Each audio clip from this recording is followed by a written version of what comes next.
Hello again, and for today, I have the Groyper War update that was promised. The one that should have taken place last week, but unfortunately, because of the weight, I will say, of that election video, is happening now. So, I kind of want to get into it, like, right away, but there are a couple key issues that obviously have to be addressed before getting into the Groyper War proper with AFPAC 2, and the first issue being January 6th. Now, January 6th is going to be quite a consequential event for the dissident right in particular, because we already had views that were not accepted in more friendly right-wing circles to the establishment. But now that pretty much all of the right has been ostracized from polite society, it's pretty much worse, you know, if you think the way I do, or even remotely near the way I do, or if you think remotely further away from the way I do. Essentially, being in the dissident right is now just even further ostracized than it was before. And so for AFPAC 2 to have gone on without a hitch was nothing short of a fucking miracle. But the reason I have to say this before actually delving into the topic is because there's obviously a key figure missing in the quote-unquote Groyper movement, in the True America First movement, and that is Patrick Casey. And that is because Patrick Casey has had to deal with the consequences of being in the dissident right longer than Vincent James, longer than Nick Fuentes, longer than Michelle Malkin. You know, Patrick Casey was part of Identity Europa, which is now just totally classified as a white nationalist group, even though it wasn't. It was more of a European majoritarian group that promoted, you know, white identity, which is not the same thing as just being an out-and-out white nationalist. And so Patrick has obviously dealt with a lot of the hardships that come by when you are faced with the weight of the federal government trying to come after you. And so this rift that has now become very big between him and Nick is, in my opinion, quite childish, because it's Nick not understanding where Patrick is coming from, and then Patrick just not being totally in with the in-group, which is like Jaden and Jake Lloyd and all of them, and even Scott Greer not attending, I think, is something that kind of has to be said, since Scott Greer was a speaker at last year's AFPAC. You know, some of these older guys are a little more scared of consequences from the federal government because they know consequences are severe. I mean, currently right now, Paul Miller, aka Gypsy Crusader, is sitting in a jail cell for a previous gun possession charge while being a convicted felon. So again, you really have to understand the consequences of what is going on right now before you really take a side with your, oh, I'm Team Nick, or oh, I'm Team Patrick. Like, nigga, this ain't Captain America Civil War, okay?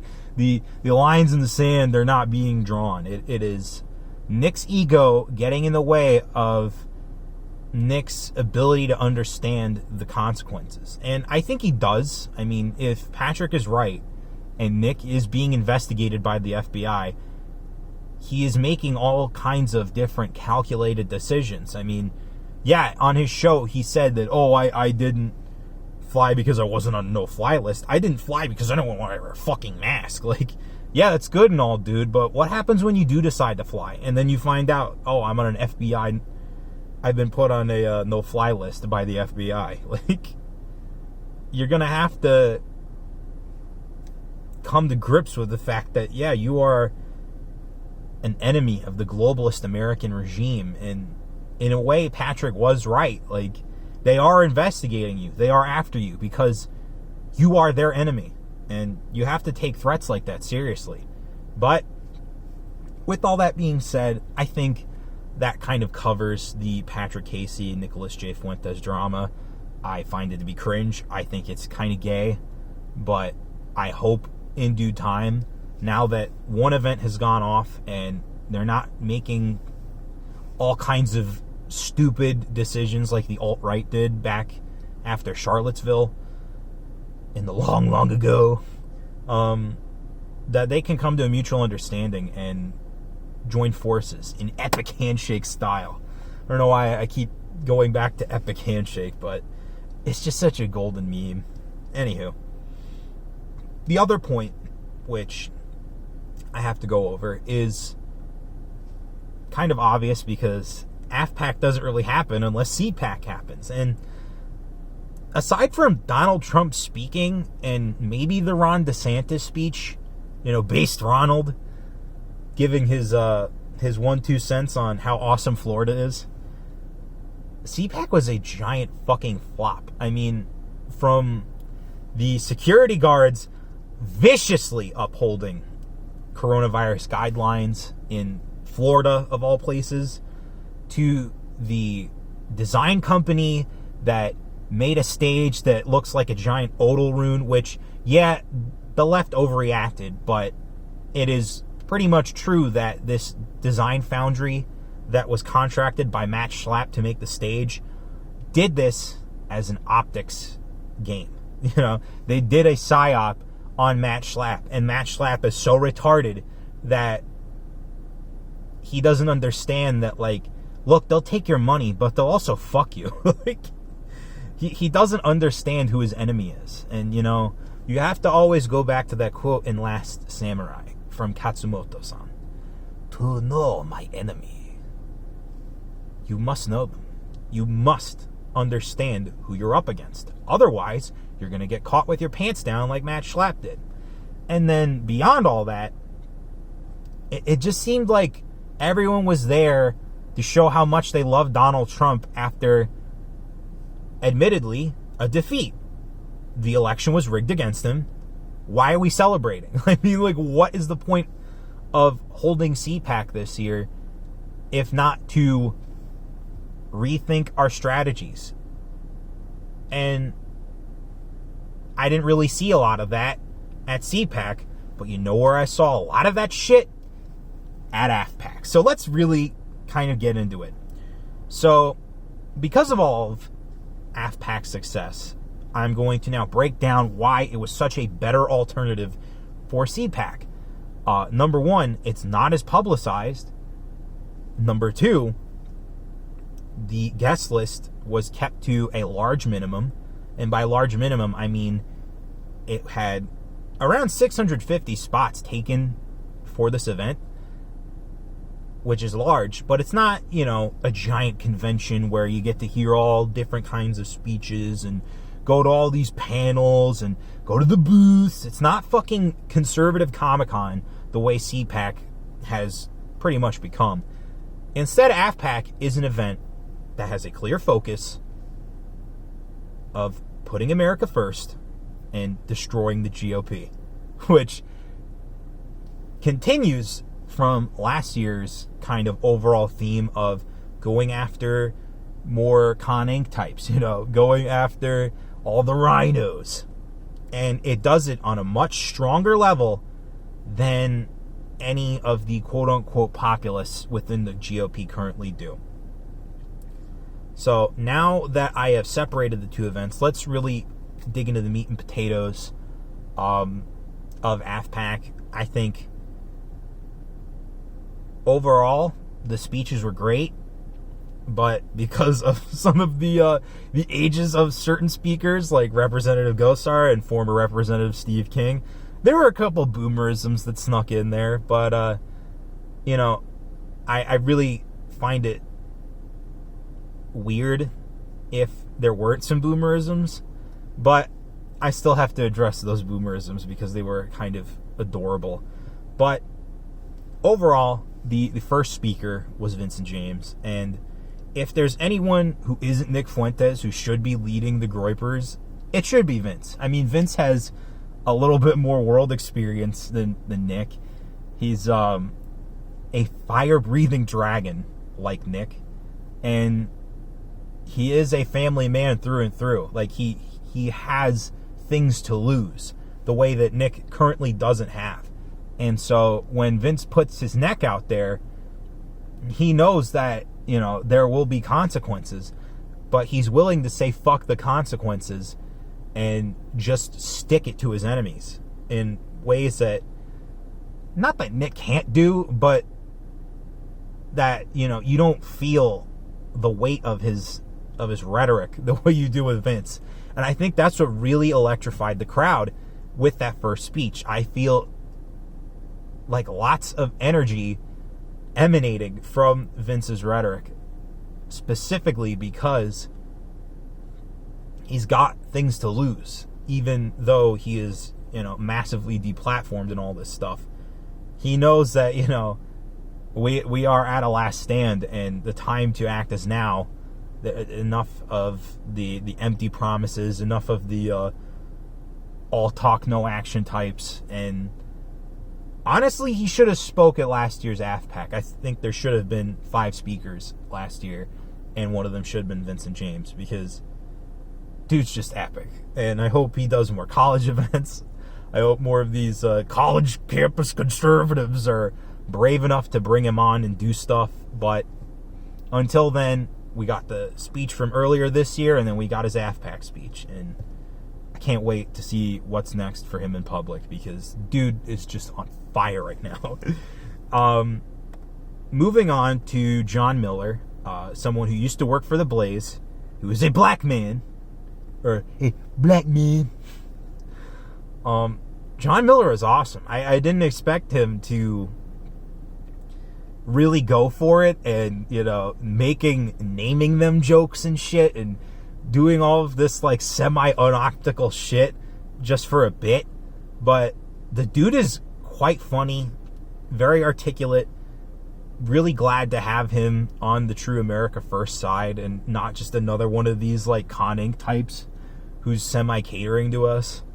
And so, yeah, really got to give it to John for being brave, because much like Vince, he kind of burned a bunch of bridges to do this speech, and a bunch of people were giving him shit for it. And it's like, well, yeah, dude, if I had things to lose by doing a speech, I probably would be nervous. I'm not gonna front. I'm not one of those people that did all that shit online. So kudos to you, John. You really deserve a ton of respect for putting your neck out there. You know, you got to protect your neck. And so moving on to Michelle Malkin. Great speech, but the mommy shit is kind of getting a little weird. You know, it's all these dudes with no e-girls allowed and no femoids, and yet we have like a matriarchal figure for America First. It's like, I don't know, is this gonna go somewhere? Is this gonna turn into like, yo, where's Tulsi Gabbard's feet pics, but for Michelle Malkin? Like, I don't know what we're really doing with this gag. I hope it just remains a gag, and I'm not just overthinking it like normal. But yeah, great speech from Michelle. I think next year she should try to be the one to lead, as she was a headlining speaker last year. Yeah, didn't do anything at Groyper Leadership Summit because that was for the boys. This year she's kind of in the middle range because we got congressmen, and Nick is now an organization leader. But yeah, I think maybe she should be the one to give a fiery speech. And the last time I tried to record this episode, I didn't think she would put it on Sovereign Nation, but the most recent episode of Sovereign Nation, which I will try to have linked in the sources on BitChute, she addressed a lot of the points and talked to the special guest speaker, who you already know, but if you don't and are just finding out all these events through me, is Representative Paul Gosar. And so, yeah, kudos to you for convincing your network which probably took a little bit of persuasion, given that it's a Newsmax, to talk about some of the things that you went over in your speech. So, again, great job, Michelle Malkin. Moving on to former Representative Steve King. Yes, he committed an eternal sin of boomerism by talking about Judeo-Christian values. But he didn't really talk about what they are. He just kind of said it. So I'm just kind of doing this for the "you did a no-no" kind of gag. But I did not expect Steve King to be that quite elegant. And it's not because of the story that ended up getting him removed from office by media gaslighting. It was more of the sense that, like, I had never really heard of anything about him before all of this white babies talk. And Steve King delivered. Steve King could probably go up and become another state senator in Iowa again if he feels motivated to act, just based on his general charm and his ability to speak.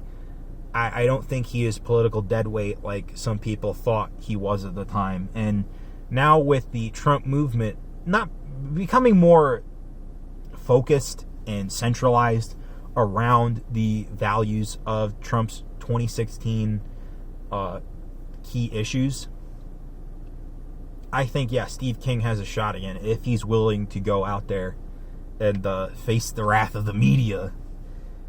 Because, yeah, the guy still got it. Like, you can't really fault him when niggas like Fredo, aka Chris Cuomo, are like, "You want to talk about white babies? Like, what, are you fucking kidding me, dude?"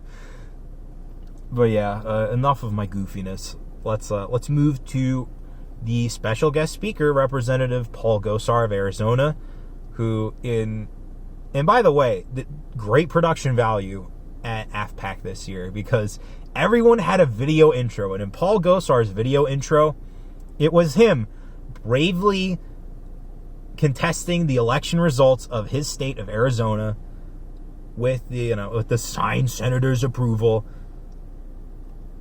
And, you got to give it to Paul Gosar. I mean, he is a gangly fuck, but balls of steel for just going to the floor and saying enough is enough. I am going to challenge the results of Arizona.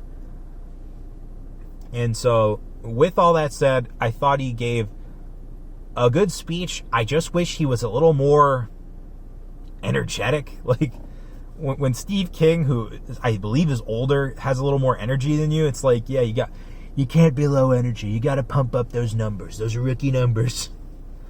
But once he said America first is inevitable, and just by pure rhetoric alone, got these young Groypers off their fucking feet.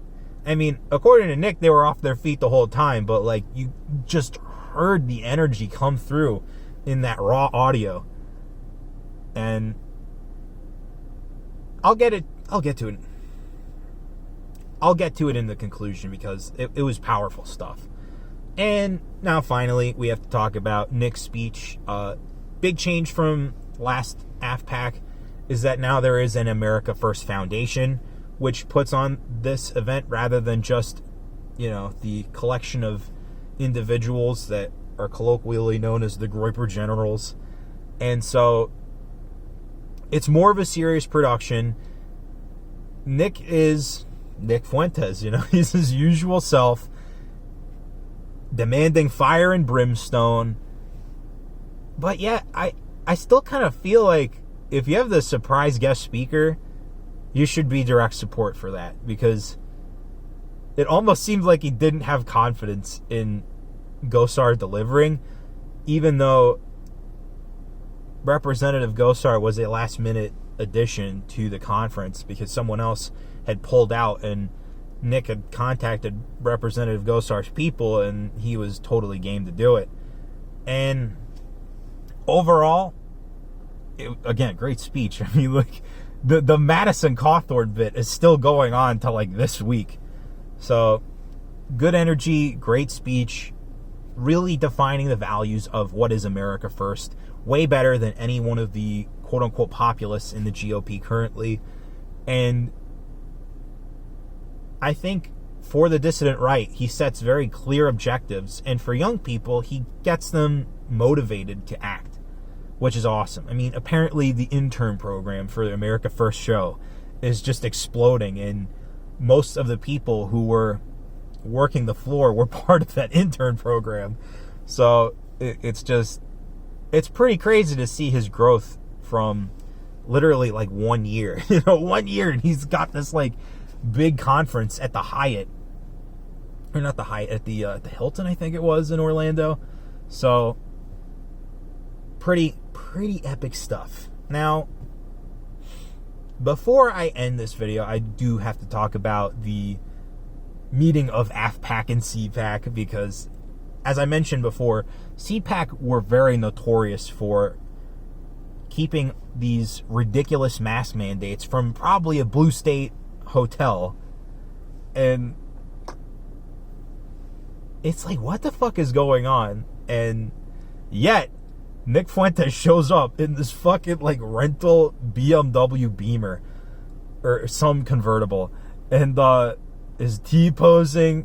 He's got like a crowd of like 60 Groypers, and they're all trying to bombard the entrance and get these like boomer faggot guards with their double masks to take it off like strippers.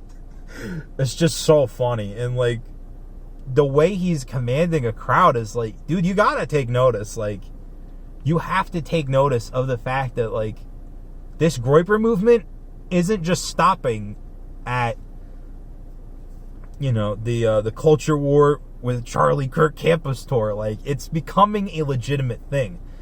At some of those Stop the Steal rallies, I heard legit Groyper chants. And, I may or may not have joined in some of those Groyper chants when you'd see your fellow Groypers. And it's just like, dude, this is intense. Like, there's something going on here that I think only me. No, I'm one of the few channels that's really covering it. And, everybody else who just wants to go, oh, Nick's a cat boy. Oh, Nick's a faggot. Oh, Nick is not who he seems. Like, you got to realize that at the end of the day, all of his flaws don't matter, and his successes are truly driving him to victory. I mean, look at how fucking mad Destiny got about it. Like, Destiny got so mad he tried to endorse a candidate, and then the candidate disavows him because some fucking further left retards get him get this candidate rather all of this like video footage of Destiny saying, oh, I hate BLM, I just want to shoot them. And it's just so fucking bad. Like, he's trying to copy the Nick Fuentes move, but Destiny isn't Nick Fuentes. Vouch isn't fucking Nick Fuentes. Nick Fuentes is Nick Fuentes, and people are drawn to him because he's got something going on. And part of the reason why I started doing these Groyper War updates is because, oh wait, this isn't just some fucking show. This is now like a bigger political movement. And who was at most of these Stop the Steal rallies? It wasn't fucking Brandon Straka or Scott Pressler. It was Nick Fuentes and Alex Jones, Michelle Malkin, Vincent James, Steve Franson, getting these people pumped to defend their country from absolute evil. Like, the age of the grifter is over. The time of the real America First patriot has come. And so, even with my gripes about maybe this wasn't the right time, maybe you should have waited like 2 months and then done it as a giant fuck you, and as a way to just start detaching from CPAC overall, this was a giant victory, and it made a lot of people look stupid, including me, who was kind of concerned about the whole ID thing and the way that the tickets were set up. But I haven't seen doxings. I haven't seen journos ratting out attendees. I've only seen success so far. And I think if Nick can just not overdo it with the ego thing, he will be incredibly successful. So, to the haters, the doubters, the losers, the enemies of America First, if you sleep on Nick Fuentes, well, you better tread lightly, because you will just become assaulted by Groypers.